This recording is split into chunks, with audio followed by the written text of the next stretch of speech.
Assalamualaikum warahmatullahi wabarakatuh. A'udzubillahi minasyaitonir rajim. Bismillahirrahmanirrahim. Alhamdulillahil qail walillahi ma fis samawati wa ma fil ardh walillahil masyriqu wal maghrib fa aina ma tuwallu fa samma wajhullah. Asyhadu an la ilaha illallah wahdahu la syarika lah wa asyhadu anna Muhammadan abduhu wa rasuluh. Allahumma shalli ala sayyidina Muhammadin nuril anwar wa ala alihi al-adhhar wa ashabil akhyar wa sallim tasliman katsira. Allahumma nawwir qulubana bi nuri hidayatika kama nawwartal arda bi nuri syamsika abadan abada bi rahmatika arhamar rahimin.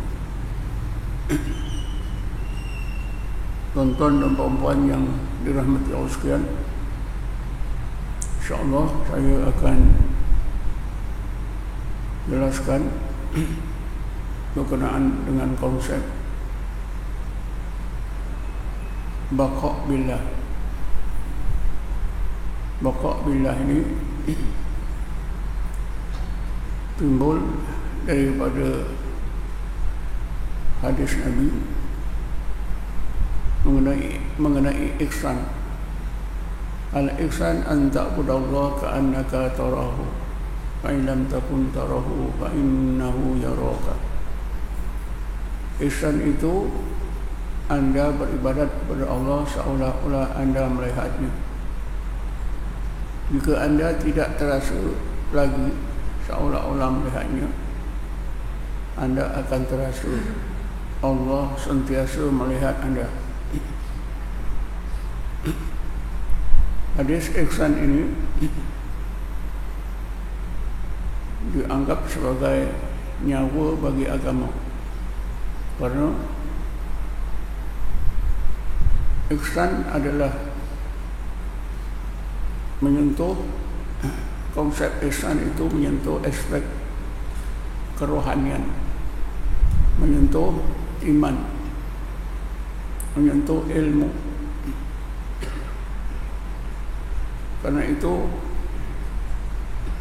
hadis tentang ihsan ini dianggap sebagai nyawa bagi agama kita.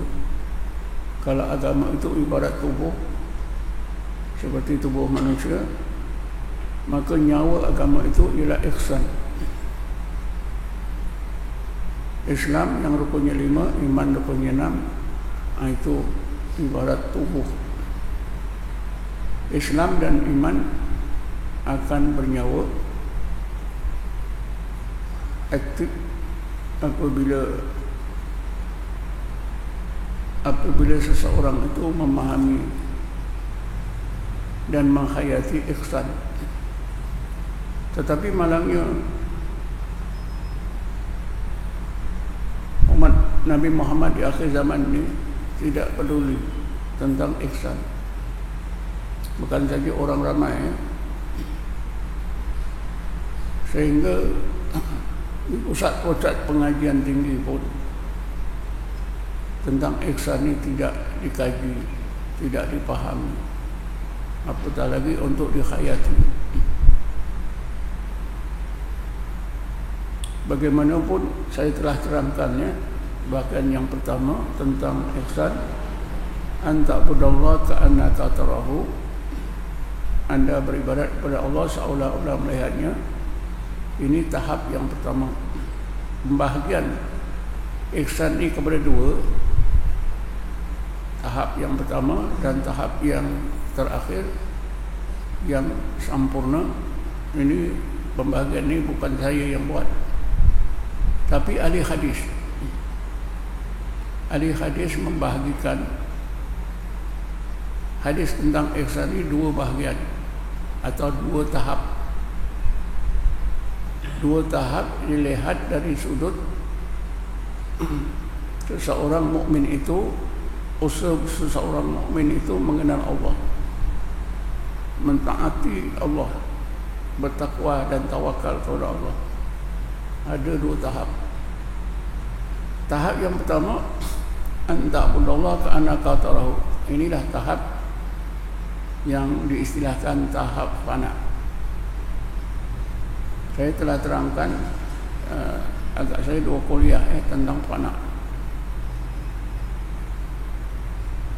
Tapi mungkin pagi ini saya nak ulang sepintas lalu tentang fana.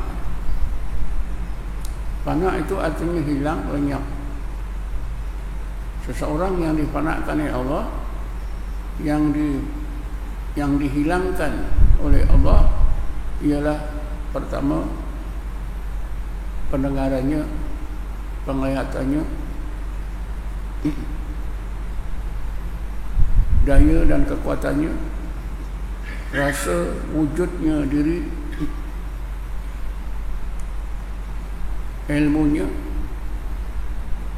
hidupnya, dan yang lain-lain, yang asasnya ialah sifat ma'ani yang 7, qudrat, iradat, ilmu, khayat, sama, basar, kalam.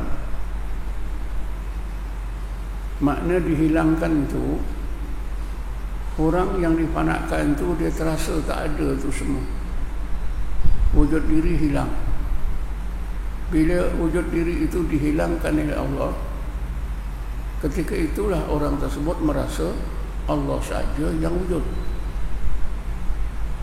Jadi bila Allah fanakan rasa wujud diri, barulah orang yang difanakan tadi sampai kepada hakikat wujud, wujudnya Allah. Barulah sempurna iman. Yang lain daripada Allah dirasa tidak ada. Yang ada, yang dirasa ada hanya wujud Allah saja. Nah, itu bermaksud difanakan oleh Allah wujudnya. Yang lainnya Allah hilangkan daya dan kekuatan. Orang itu merasa tak ada daya, tak ada kekuatan. Itu sebab diceritakan oleh Allah Nabi Musa ketika itu, wa kharra Musa sa'iqa, Nabi Musa tersungkur, jatuh, fana. Bila Nabi Musa dihilangkan daya kekuatannya, maka Nabi Musa dapatlah mencapai hakikat qudrat, sifat qudrat Allah Subhanahu wa taala. Begitulah tuan-tuan, semuanya dihilangkan oleh Allah. Sifat-sifat manusia tadi dihilangkan. Jadi inilah yang dinamakan fana. Bila fana ini berakhir, tentu pengalaman masa fana itu kekal pada orang tersebut, karena sudah disampaikan oleh Allah hakikat pendengarannya, hakikat penglihatannya, hakikat daya kekuatannya, hakikat kewujudan diri, hakikat ilmunya, hakikat percakapannya dan sebagainya. Jadi kekal, pengalaman itu kekal. Pengalaman yang kekal pada seseorang ini, inilah dinamakan baqa' billah. Contohnya, bila dia ingat dirinya ada dan sekitar kejadian ini ada, terus saja dia rasa tak ada. Yang dia rasa ada hanyalah wujud Allah Subhanahu wa taala. Jadi selagi orang tersebut menjaga sebaik-baiknya apa yang Allah kurniakan ini tadi, maka keadaan orang tersebut tetap baqa' billah. Tuan-tuan dan puan-puan sekalian,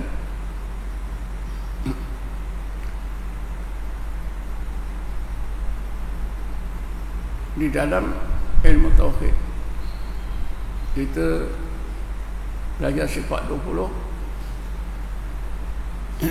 Antara sifat 20 tu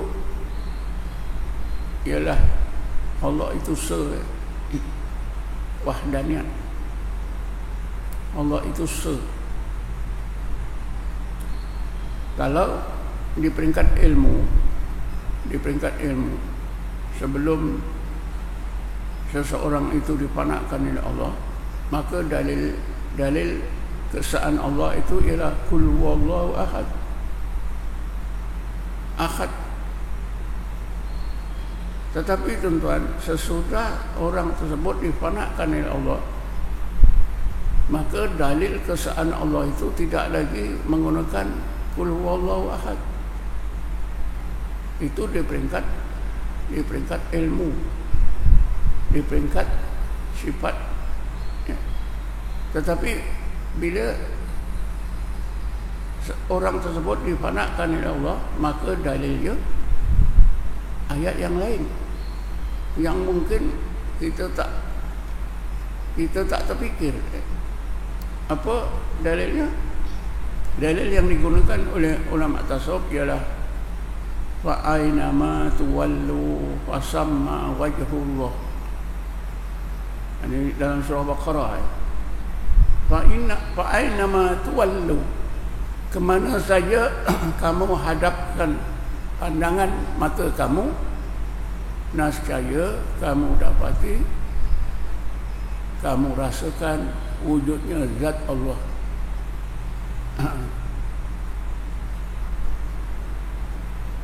Sesudah difanakan tuan-tuan, kalimah ahad, Qul huwallahu ahad tadi tidak lagi disebut ahad, tapi disebut ahadiyah. Ahadiyah.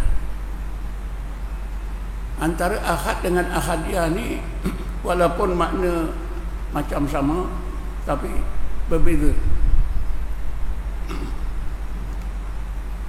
Ahad di peringkat ilmu kita faham Allah itu Maha Asa. Tapi ahadiyah yang bermakna Allah sentiasa Maha Asa.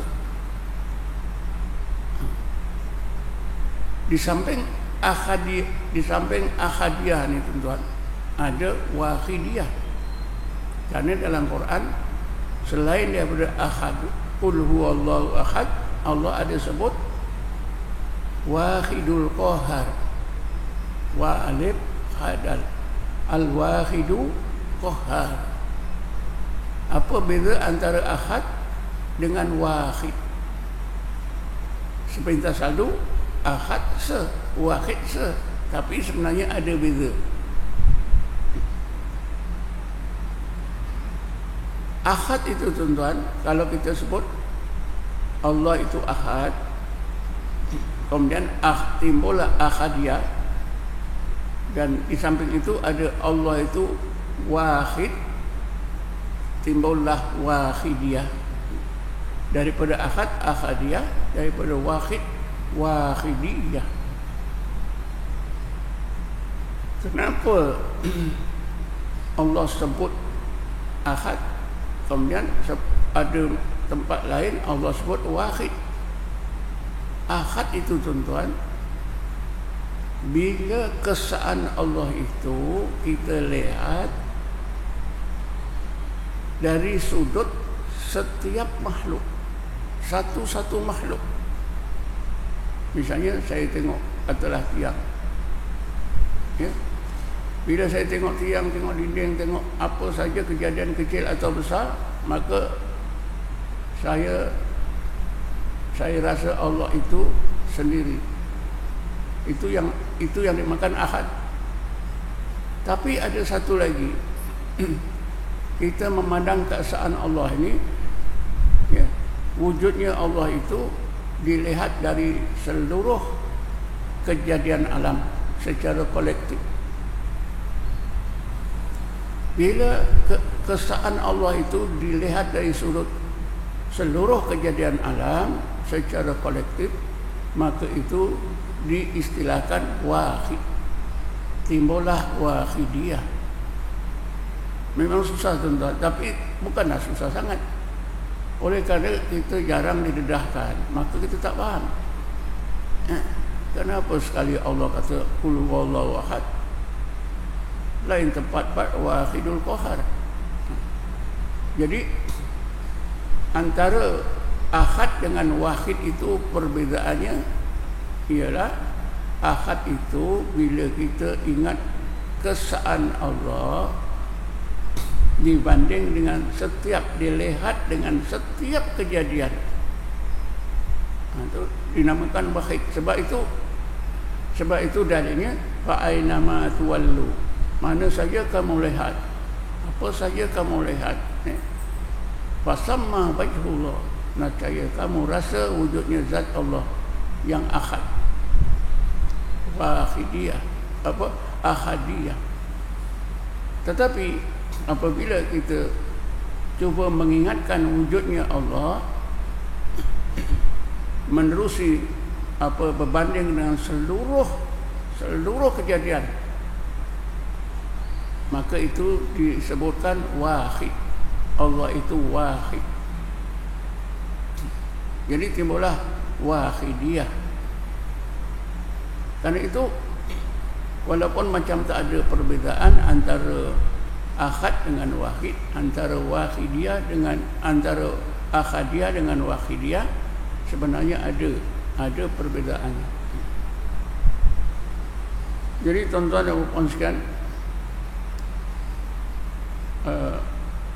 bila kita sudah disampaikan oleh Allah hakikat sifat-sifat kita ni, hakikat wujud kita, daya kekuatan kita, maka pengalaman yang kita rasa tadi kekal dalam hidup kita. Itu yang dinamakan baqa' billah. Dia bila melihat dan merasa wujud diri, akan segera ingat wujudnya Allah. Wujud diri hilang.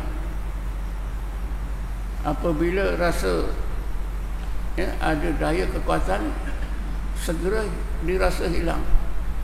Dia akan merasa qudrat iradah Allah. Di sinilah timbulnya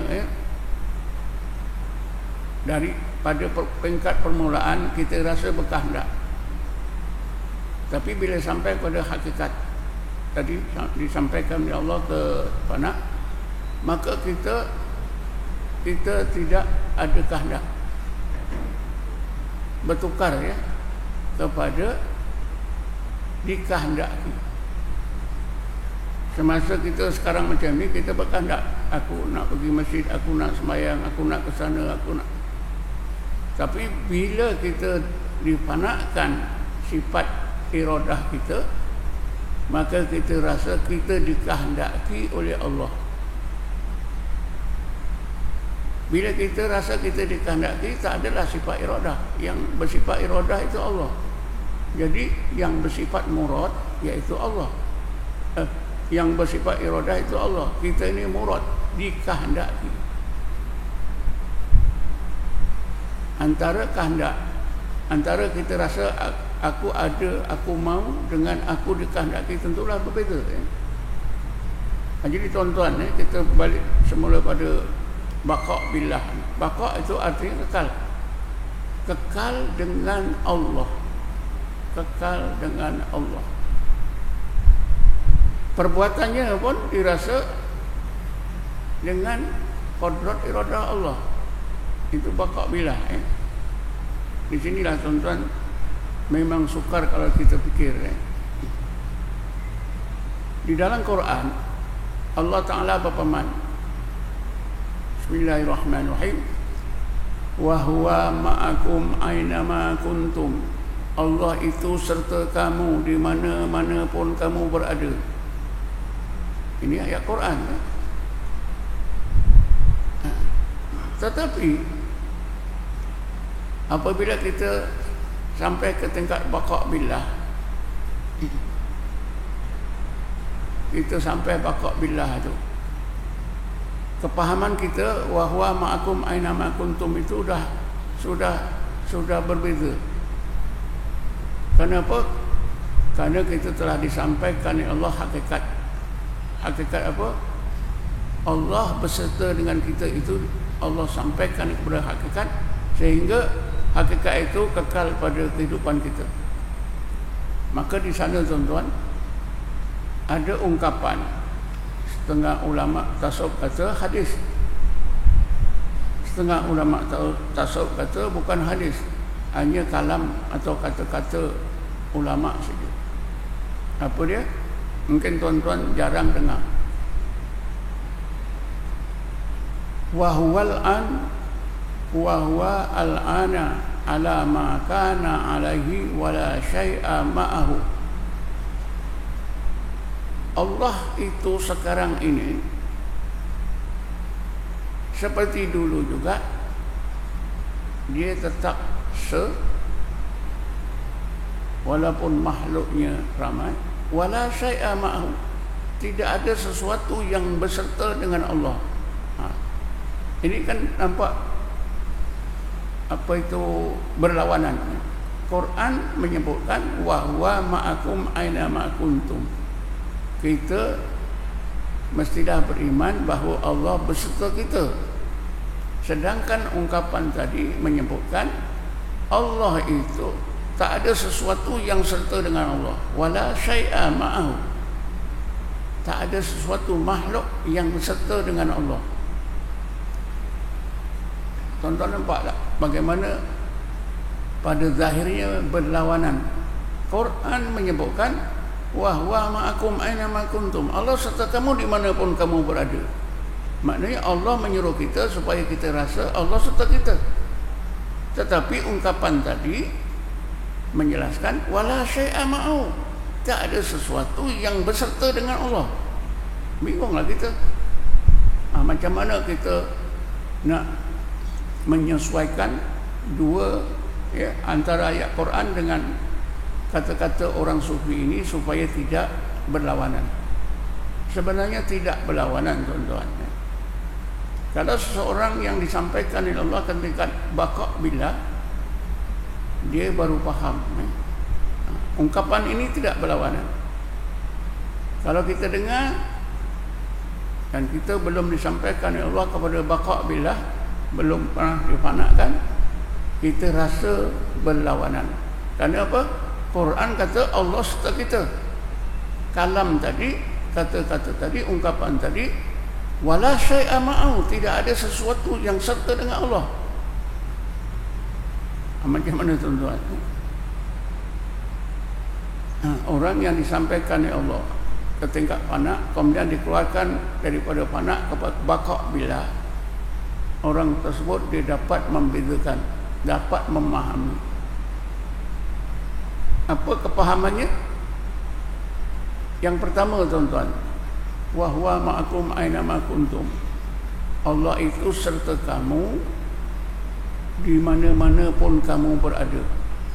Hendaklah dipahami sertanya Allah dengan kita itu dalam keadaan maha sucinya Allah. Dalam keadaan maha sucinya Allah. Antara lain apa dia? Laisa kamislihi syai'un, lam yakun lahu kufuwan ahad. Laisa kamislihi syai'un, Allah itu tidak ada sesuatu yang serupa dengan Allah. Satu lagi, lam yakun lahu kufuwan ahad. Ini hampir sama makna. Jadi apabila kita gunakan ayat ini, tidak ada sesuatu yang serupa dengan Allah. Walaupun Allah nyatakan wa huwa ma'akum aina ma kuntum, Allah serta kamu di mana pun kamu berada, kepahamannya ialah sertanya Allah dengan makhluk itu dalam keadaan maha sucinya. Antara lain, Allah tidak bertempat. Allah tidak bertempat. Jadi kerana itu, Allah tidaklah di dalam diri kita, tidaklah di luar diri kita. Kalau kita iktikadkan Allah itu ada dalam diri kita, atau ada dekat dengan kita, di samping kita, ini sudah syirik.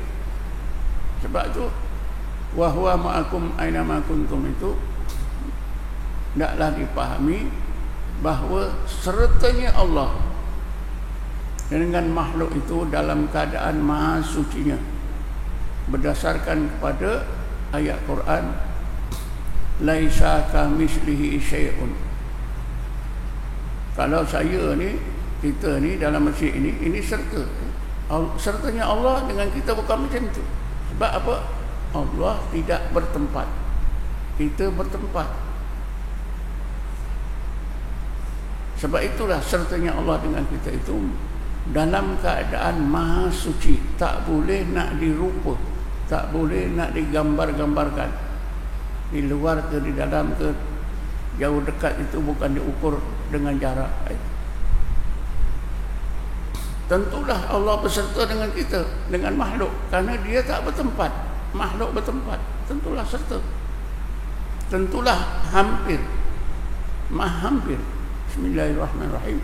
Fa idza sa'alani ibadi anni, fa idza sa'alaka ibadi anni fa inni qarib. Ya Muhammad, kalau ada hamba-hambaku bertanya kepada engkau tentang diriku, fa inni qarib, sesungguhnya aku sangat hampir. Tentulah sangat hampir sebab Allah berserta dengan makhluk, tapi dalam keadaan maha sucinya yang tidak mengambil tempat, tidak ada arah, atas bawah kiri kanan, luar dalam tidak ada. Tentulah Allah lebih hampir dan sentiasa berserta dengan makhluknya. Tapi ingat ni, mestilah dalam keadaan maha sucinya, sehingga tadi kita diingatkan oleh ulama, wala syai'a ma'ahu. Wala syai'a ma'ahu ni, Allah tidak ada sesuatu yang berserta dengan Allah seperti makhluk sesama makhluk. Macam kita sekarang dalam masjid ini, kita berserta. Saya berserta dengan tuan-tuan, tuan-tuan serta dengan saya. Jadi sertanya Allah dengan makhluk tak boleh digambarkan macam itu, ya. Karena kita mesti pegang, ya, maha sucinya Allah, laisa kamitslihi syai'un, qul huwallahu ahad. Jadi orang yang telah disampaikan oleh Allah kesaan Allah, maka dia dapatlah maka bermakna dia disampaikan sifat ahad tadi. Daripada ahad tadi disampaikan oleh Allah kepada ahadiyah dan wahidiyah. Apa beza antara ahadiyah dengan wahidiyah? Ahadiyah itu kesaan Allah yang kita rasa, ya, berbanding dengan wujudnya tiap-tiap satu kejadian. Itu ahad. Fa ainama tuwallu fasamma wajhullah. Kita tengok tiang, nampak tiang, kita ingat wujudnya Allah. Allah itu sendiri, tetap sendiri, apa saja. Itu tiap-tiap sesuatu. Fa ainama tuwallu, apa saja yang kamu tengok, fasamma wajhullah, nasya kamu rasa wujudnya zat Allah. Ini kan dalil akli. Adapun wahidiyah, itu kita ingatkan wujudnya Allah, kesaan Allah berbanding dengan seluruh makhluk. Itu ahadiyah, daripada ahadiyah, wahidiyah. Tuan-tuan dan puan sekalian, memang panjang lebar, ya, tentang baqa' billah.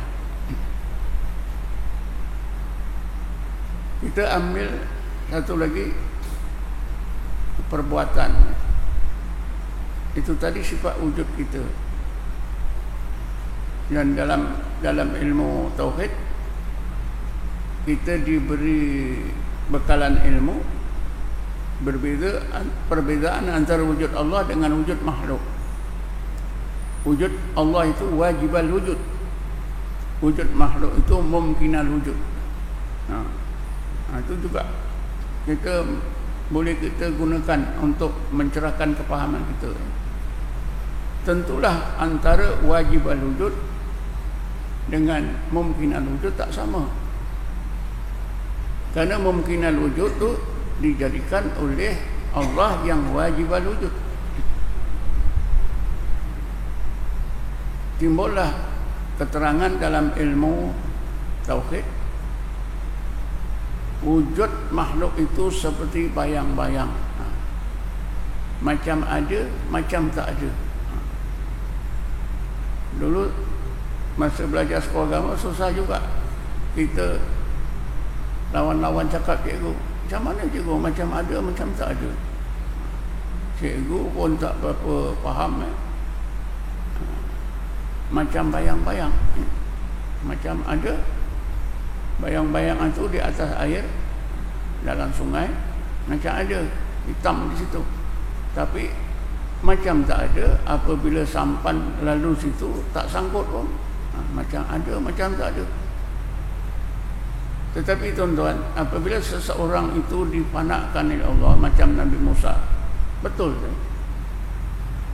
Tadi sebelum dipanakkan wujud diri ada, Bukit Tursina dan kejadian sekitar ada. Tapi bila Allah panakkan, wujud diri hilang, macam tak ada. Inilah yang dimaksudkan wujud makhluk itu mungkinal wujud, macam ada, macam sekarang ni kita ada, kita rasa ada, masih ada. Tapi bila Allah letakkan kita dalam keadaan fana billah, diri kita tak ada, masjid tak ada, alam semesta ni hilang, terasa hilang. Itu macam tak ada.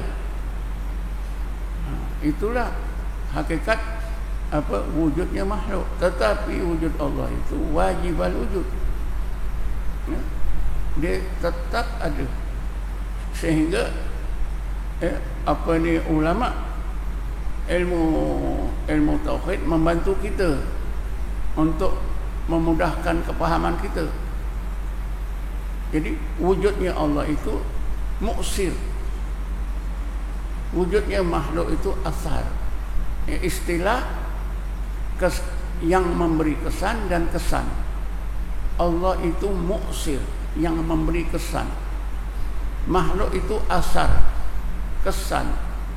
Jadi wujudnya Allah memberi kesan kepada wujudnya makhluk. Wujudnya Allah itu muksir, yang memberi kesan. Wujudnya makhluk itu asar. Macam pokok kelapa dengan bayang-bayang. Bayang-bayang itu adalah kesan dari pokok kelapa. Tapi itu satu pendekatan saja. Hakikatnya kita tak boleh samakan Allah dengan makhluk. Kerana apa? Ada pandangan ulama tauhid tuan-tuan, kias tidak boleh diguna dalam akidah. Kias. Ini satu istilah lain, kias ya. Kias ini diguna dalam ilmu fiqh, hukum hakam, tapi dalam akidah tak boleh diguna. Tapi kadang-kadang ulama tauhid terpaksa guna untuk memberi kepahaman saja, sebagai satu pendekatan, pencerahan. Kerana sudah ada ayat, ada hadis, ada keterangan-keterangan lain. Jadi untuk menambahkan pencerahan digunakanlah kias. Jadi wujudnya Allah itu muksir. Jadi Allah itu muksir, yang memberi kesan. Ya, seluruh makhluk itu asar, kesan. Ini dalam ilmu tauhid tuan-tuan. Jadi percakapan kita kesan daripada kalam Allah, penglihatan kita kesan daripada basar Allah, pendengaran kita kesan daripada pendengaran Allah, wujud kita kesan daripada wujud Allah. Semua itu kesan. Bila digunakan istilah muksir dan asar ni, dapatlah membantu kepahaman kita sedikit ni. Takkanlah antara pokok dengan bayang-bayang itu sama, tak sama. Tentulah Allah dengan makhluk itu tak sama. Dia berbeza. Jadi kadang-kadang digunakan juga selain daripada asar dan muksir, kadang-kadang digunakan istilah kaun dan mukawin. Kaunun, mukawin, min kaunun, mukawin. Kaunun itu makhluk, mukawin itu Allah. Al-Aqwan, seluruh makhluk, semua makhluk Al-Aqwan. Allah Al-Mukawin. Ramai juga ulama tasawuf gunakan istilah ini, kaun dan mukawin. Dalam Dalam tauhid pun kadang-kadang diguna, tapi dalam tauhid lebih selalu diguna asar, muksir dan asar. Tapi dalam ilmu tasawuf kadang-kadang digunakan dua-dua sekali. Kaunun, al-kaunu, kaf wa nun. Kalau ada lam, al-kaunu. Kalau tak ada alif lam, kaunun. Allah mukawwin. Misalnya tuan-tuan, Ibnu Athidah dia menyebutkan irhal minal akwan ilal mukawwin fa anna ila rabbika muntaha. Maksudnya apa dia? Irhal, tinggalkanlah apa yang mesti ditinggalkan. Irhalil al-akwan, tinggalkan seluruh makhluk, ilal mukawwin, terus saja kepada pencipta makhluk, iaitu Allah.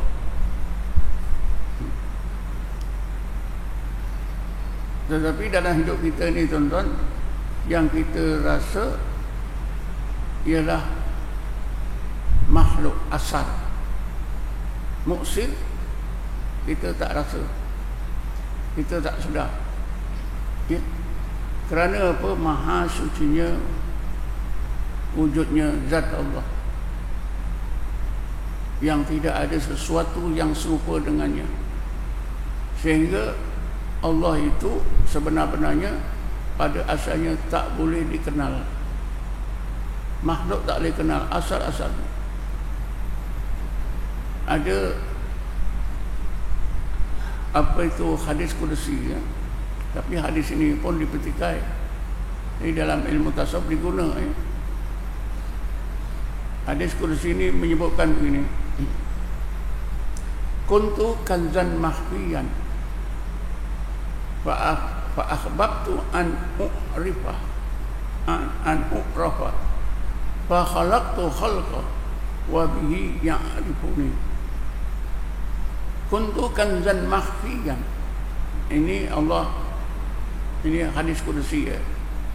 Setengah orang sufi kata ini hadis kursi, tapi ahli hadis menafikannya, ya. Kuntu kanzan mahfiyan. Allah menjelaskan kepada kita dalam hadis kursi ini, kalau hadis kursi lah, ya. Aku ini, diriku ini adalah satu perbendaharaan yang sangat rahsia.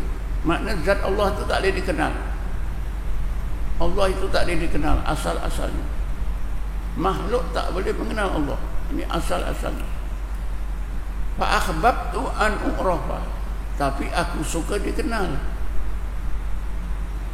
Allah tak boleh dikenal, tapi Allah suka dikenal. Maka Allah tegaskan, fa khalaqtu khalqa, maka aku jadikan makhluk. Wa bihi, dengan makhluk itulah, ya, makhluk aku, manusia itu akan kenal aku. Jadi asalnya Allah tak boleh dikenal, tapi Allah ingin dikenal, maka Allah jadikan makhluk. Manusia itu akan kenal Allah menerusi makhluk, karena makhluk itu kesan daripada Allah. Makhluk itu asar, Allah itu muksir. Makhluk itu al-akwan, Allah itu mukawwin. Mukawwin itu pencipta lah, macam samalah dengan khalaqa, ya. Jadi Allah itu khalik seluruh kejadian makhluk. Jadi istilah-istilah ini semua tuan-tuan, tujuan ulama tasawuf ialah semata-mata untuk membantu supaya kita lebih faham. Mana-mana yang kurang faham, bila diulang-ulang gunakan istilah-istilah ini, akhirnya sedikit banyak boleh faham. Memang kerana asalnya memang kita tak boleh kenal Allah. Kuntu kanzan mahfiyan fa khalaqtu khalqa fa akhbabtu an u'rifa, tapi aku suka dikenal. Fa khalaqtu khalqa wa bi ya'rifuni, dengan makhluk itulah maka manusia akan mengenal aku. Jadi itu timbulnya asar, iaitu makhluk, muksir, al-akwan makhluk, ya, mukawwin itu yang menjadikan. Jadi macam mana pun antara muksir iaitu Allah yang beri kesan dan asal tentulah tak sama. Di zaman sekarang ni tuan-tuan, kalau kita dengar syarahan-syarahan ustaz ni menggunakan ungkapan yang lebih mudah. Antara lain apa dia? Tukang buat rumah, tukang buat meja. Adakah meja itu boleh sama dengan tukang? Tentu tak sama. Sampai bila-bila pun tak sama. Adakah meja atau rumah yang dibuat itu boleh sama dengan tukang yang buatnya? Tak boleh. Ya begitulah Allah. Allah sebagai Khalik, pencipta seluruh makhluk, macam mana pun makhluk tak serupa dengan, tak boleh, ya, tak boleh serupa dengan Allah yang mencipta. Sebab itu apa saja aspek yang berkaitan dengan Allah mesti tak sama. Walaupun Allah sebutkan dalam Quran, wa huwa ma'akum, Allah itu serta kamu, aina ma kuntum, di mana-mana pun kamu berada.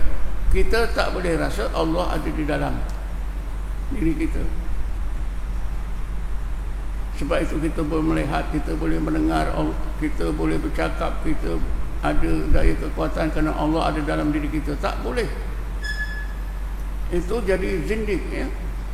Ini manusia yang bertekad macam itu, Allah ada dalam diri kita. Ini diistilahkan kepahaman hululiyah. Satu lagi dikenali juga dengan kepahaman ittihadiyah. Ini di abad ketiga Hijrah sudah ada, tuan-tuan, ya. Kerana mereka ni tak faham tentang wa huwa ma'akum, Allah serta kamu. Jadi kerana kejahilan, mereka menganggap Allah itu ada dalam diri, ya. Khulul, ya. Khulul ini, konsep khulul ini, tuan-tuan, kita boleh faham seperti apa ni, mesranya gula atau garam dalam air. Itu khulul. Bila kita kacau garam atau gula dalam air, kan gula itu sudah mesra seluruh air. Ini khululiyah. Pahaman khululiyah ini sudah diijmakkan oleh ulama, terkeluar daripada Islam, jadi syirik. Satu lagi ittihadiyah. Ittihadiyah ini kepahaman Allah dengan makhluk itu bersatu. Tapi Allah tetap Allah, makhluk tetap makhluk. Ini pun sama saja. Ini pun dianggap sesat. Jadi yang sebenarnya Allah itu berserta dengan kita dalam keadaan maha sucinya Allah Subhanahu wa ta'ala, ya. Sertanya Allah dengan kita ini tidak boleh disamakan. Serta kita sesama kita, makhluk sesama makhluk, ya.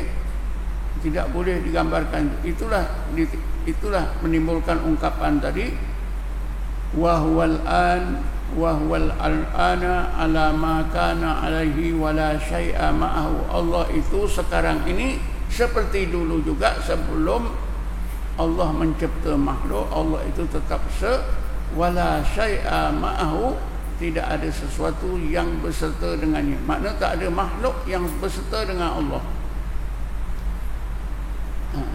Macam mana boleh berserta? Allah tidak bertempat, makhluk bertempat, tentulah tidak berserta. Jadi wa huwa ma'akum aina ma kuntum ini, tuan-tuan, yang bermakna dari segi bahasa Allah serta kamu di mana pun kamu berada. Dari segi makna bahasa, tapi hakikatnya hakikatnya tak ada sesuatu makhluk yang berserta dengan Allah. Sertanya Allah dengan kita ini dalam keadaan maha suci, yang tak boleh dirupa, digambar. Allah bukan di dalam diri kita, bukan di luar diri kita. Itu yang sebenarnya. Walaupun disebut fa inni qarib, Allah itu sangat hampir dengan kita, bukanlah diukur dengan jarak. Kiri kanan atas bawah, jihad ni, 6 jihad ni tidak ada pada Allah Subhanahu wa taala. Jadi macam mana? Maha suci saja. Kita rasa Allah serta kita. Kesannya ada. Wujud kita ni kesan wujudnya, pandangan kita kesan daripada pandangannya, pendengaran kita kesan daripada pendengarannya, daya kekuatan kita pun kesan, semua kesan. Jadi kesan tak sama dengan yang memberi kesan. Kalau tuan-tuan tengok YouTube, keterangan yang dibuat oleh mereka yang menyebarkan ilmu hakikat, itu memang salah tuan-tuan. Sebab Allah itu dianggap ada dalam diri kita, ya, ada di dalam diri kita. Berbagai keterangan yang kalau kita semak salah, mereka rasa betul, tapi sebenarnya salah. Banyak keterangan-keterangan yang mereka buat, kalau kita tak belajar, boleh menyesatkan kita boleh terpengaruh. Terutamanya mereka yang menghadiri kelas-kelas. Dan di negara kita ni memang ada pusat-pusat pengajian mereka, ya. Dekat Ulu Kelang, Taman Danau Kota. Di sana pun ada satu pertubuhan, Nur. Pertubuhan itu tak salah saya, pusat pengajian mereka ini ditulis dengan apa? Nur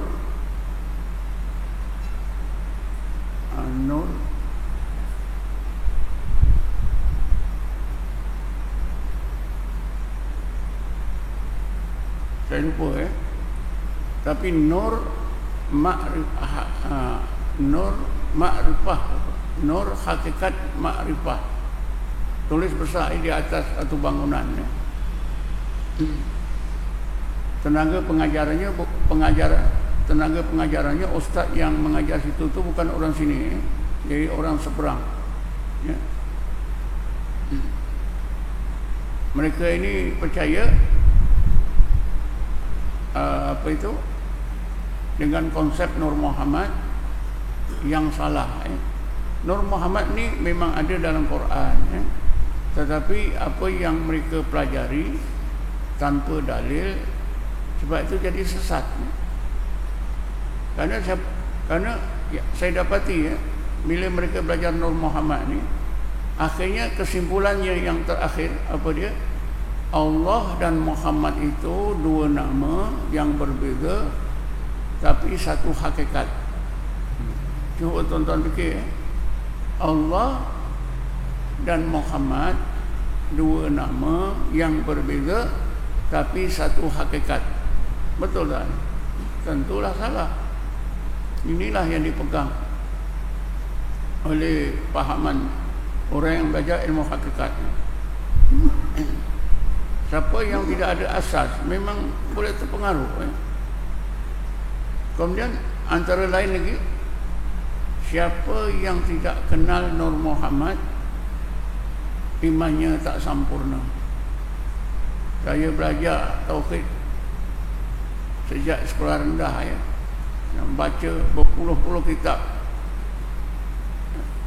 Ulama ahli sunnah wal jamaah dalam akidah ni tuan-tuan tak ada pun menegaskan atau memuatkan atau mewajibkan untuk mempelajari Nur Muhammad.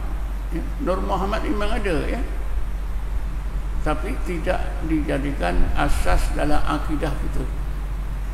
Apa dalilnya? Dalam Quran disebut, Bismillahirrahmanirrahim, laqad ja'akum minallahi nurun wa kitabun mubin. Telah datang kepada kamu wahai orang-orang Yahudi nurun, satu nur iaitu Muhammad sallallahu alaihi wasallam, wa kitabun mubin, dan sebuah kitab yang nyata kebenarannya. Semua ahli tafsir menafsirkan nurun di situ ialah Muhammad sallallahu alaihi wasallam. Tapi ulama ahli sunnah wal jamaah sejak dulu sampai sekarang tidak ada mewajibkan umat Islam untuk mempelajari memahami Nur Muhammad. Setakat kita tahu ada Nur Muhammad cukup. Kenapa? Akhirnya kalau kita pelajari mengikut ilmu hakikat tuan-tuan, akhirnya Nabi Muhammad itu juga Tuhan, sama dengan Kristian. Sebab itu Allah ingatkan kita dalam Quran, Bismillahirrahmanirrahim, Qul innama ana basyarum mislukum. Ya Muhammad, engkau beritahu umatmu, ana basyarun mislukum, aku adalah manusia seperti kamu. Nabi Muhammad itu manusia, bukan malaikat, bukan Tuhan. Seperti juga Nabi Isa, dalam Quran Allah bagi tahu pada kita dan pada orang Kristian. Bismillahirrahmanirrahim. Innamal masihu ibnu Maryam Rasulullah. Terang-terang dia. Hanya saja Masih anak Maryam itu adalah pesuruh Allah. Bila pesuruh Allah, bukan Tuhan. Nabi Muhammad juga disebut Muhammadur Rasulullah. Walladzina amanu ma'ahu asyidda'un 'ala kuffar. Muhammadur Rasulullah. Jadi Nabi Muhammad itu manusia. Tapi itulah, sesudah Nabi wafat tuan-tuan, sebaik-baik Nabi wafat saja sudah ada setengah sahabat yang jahil menganggap macam Nabi ini, Nabi itu macam Allah. Karena itu sangat duka cita, sangat tertekan. Lalu Sayyidina Abu Bakar tarbiyah mereka. Kenapa kamu begini dengan kematian Rasulullah? Kalau kamu sembah Muhammad, Muhammad dah mati dah. Kalau kamu sembah Allah, Allah tetap hidup. Ini berlaku betul. Sebaik-baik kewafatan Rasulullah, maknanya ada kecenderungan segelintir sahabat pada masa itu, sebaik-baik kewafatan Rasulullah, yang mengingat, yang terlintas, yang menganggap Rasulullah itu macam Tuhan, sehingga kematian Nabi itu sangat menduka citakan mereka, macam hilang punca. Saya Abu Bakar ingatkan, Nabi kita Muhammad dah meninggal, dah mati, buat apa kamu nak sembah? Sembahlah Allah yang hidup tak akan mati. Ini ada tercatat dalam setengah kitab ni. Antaranya dalam kitab Kasful Mahjub karangan Syekh Hujairi, yang meninggal dunia tahun 465 Hijrah. Jadi kesimpulannya tuan-tuan, memang konsep baqa' billah ni panjang lebar. Ringkasnya, seorang yang diletakkan oleh Allah dalam keadaan baqa' billah, dari segi perbuatannya, dari segi semuanya dia ingat Allah. Kalau perbuatan, memanglah melihat hakikat perbuatannya, iaitu perbuatannya itu hanya kesan daripada perbuatan Allah. Karena Allah berfirman, wallahu khalaqakum wa ma ta'malun. Allah menjadikan kamu dan Allah juga yang menjadikan perbuatan kamu. Orang yang baqa' billah ni, apa saja dia lakukan, dia rasa hakikatnya. Kita rasa zahirnya. Kalau macam saya bercakap ni, saya rasa saya bercakap. Tapi orang yang diletakkan oleh Allah dalam keadaan baqa' billah, dia bercakap billah, dia bercakap dengan kalam Allah. Ya. Wah, apa tadi? Wallahu khalaqakum wa ma ta'malun. Allah ajar kita tuan-tuan, macam-macam peristiwa. sebaik-baik satu peperangan tamat, orang Islam menang, ramai tentera kafir terbunuh, Allah turunkan ayat Bismillahirrahmanirrahim, falam taqtuluhum walakinallaha qatalahum wama ramaita idh ramaita walakinallaha rama. Wahai tentera Islam, wahai tentera orang-orang yang beriman, bukanlah kamu yang membunuh musuh kamu di medan perang tadi, walakinallaha qatalahum, akan tapi Allah lah yang membunuh mereka. Ya Muhammad, bukan engkau yang melepaskan anak panah ketika engkau memanah musuh, walakinallaha rama, akan tapi Allah lah yang memanah. Ini tuan-tuan ya. Zahirnya kita, hakikatnya Allah. Jadi orang yang berada dalam keadaan baqa' billah lebih merasakan, lebih memandang hakikat perbuatannya. Orang yang di luar daripada baqa' billah lebih memandang perbuatannya sendiri. Itu beza ya. Macam kita ni memanglah kita sentiasa rasa ya, sentiasa memandang, sentiasa merasa perbuatan kita. Tapi orang yang baqa' billah, diletakkan dalam keadaan baqa' billah, lebih memandang, lebih merasa hakikat, iaitu dari segi perbuatan tadi Allah semata-mata, bagaimana yang disebut tadi ya, dalam peristiwa perang. Di sinilah tuan-tuan nanti kita akan temui konsep tajrid dan asbab. Konsep tajrid dan asbab, tingkat asbab dan tingkat tajrid. Tingkat tajrid itu tingkat orang memandang hakikat semata-mata. Tingkat asbab orang yang memandang zahir, bergantung pada sebab-sebab. Makan, sebab makan maka kenyang, sebab obat maka sembuh. Tapi orang yang duduk dalam hakikat, dia memandang musabbibal asbab, iaitu qudrat dan iradah Allah. Ini juga satu masa nanti kita boleh pelajari tingkat asbab dan tingkat tajrid. Jadi saya fikir saya dah cakap panjang lebar sikit banyak boleh kita simpulkan baqa' billah itu seorang yang diletakkan oleh Allah dalam keadaan baqa' billah. Dari segi perbuatan dia lebih memandang hakikat, apa saja memandang hakikat, tidak memandang yang zahir, merasa yang hakikat yang pernah dialami. Di sinilah timbul ungkapan man lam yaduk la yadri, siapa tak merasa dia tak tahu. Orang yang telah dirasakan oleh Allah, diletakkan oleh Allah dalam keadaan fana, kemudian dikeluarkan kepada baqa' billah, dia dah merasa, dia tahu. Itulah. Jadi sekarang inilah tuan-tuan InsyaAllah kita akan sambunglah dalam kuliah akan datang. Wallahu a'lam. Assalamualaikum warahmatullahi wabarakatuh. A'udzubillahi minasyaitonir rajim. Bismillahirrahmanirrahim.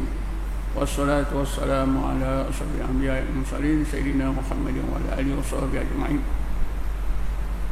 Allahumma ighfir lana warhamna, Allahumma ighfir lana warhamna, Allahumma ighfir lana warhamna wa li abaina wal ummahatina wa li dhawil huquqil wajibin alaina wa li jami'il muslimina wal muslimat wal mu'minina wal mu'minat bi rahmatika ya arhamar rahimin. Rabbana atina fid dunya hasanah wa fil akhirati hasanah wa qina adzaban nar. Walhamdulillahi rabbil alamin. Taqabbalallahu minkum.